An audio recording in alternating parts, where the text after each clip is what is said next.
അവരെല്ലാവരും കൂടെ ഒന്നിച്ചാണ് ആ ഒരു സിനിമ എടുക്കുന്നത്, എല്ലാവരും കൂടെ ചേർന്നിട്ടാണ്.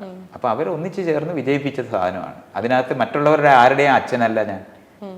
അപ്പോൾ പിന്നെ ഞാൻ ആഹ്ലാദിക്കാണ്ട എന്ന് വരുമോ? ഇല്ല, അത്രയും അറിയേണ്ടതുണ്ട്. അപ്പം നമ്മളെ കൂട്ടത്തിലുള്ള ആർക്കും വിജയം ഉണ്ടായാലേ നമ്മൾ സന്തോഷിക്കും. ആ സന്തോഷം എനിക്കുമുണ്ട്. സംതൃപ്തിയാണുള്ളത്.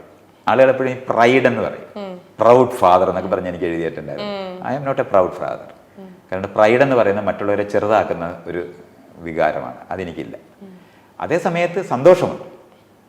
അവർ ജീവിതത്തിനകത്ത് അവരുടേതായ റോളിനകത്ത് തിരഞ്ഞെടുത്തിരിക്കുന്നതായിട്ടുള്ള ജീവിതചര്യക്കകത്ത് അവർ നന്നായി ശോഭിക്കുന്നു എന്നുള്ളതിനകത്ത് നമുക്ക് സന്തോഷം ഉണ്ടാവും. അത് സംശയമൊന്നുമില്ല. സംതൃപ്തിയാണുള്ളത്, പ്രൈഡല്ല ഉള്ളത്, സംതൃപ്തിയാണ്. അതുണ്ടായിട്ടുണ്ട്. ഓക്കെ, അപ്പോൾ thank you so much Maitreyan. കുറച്ചു നേരം കുറേ കാര്യങ്ങൾ സംസാരിക്കാൻ പറ്റി. ശരി.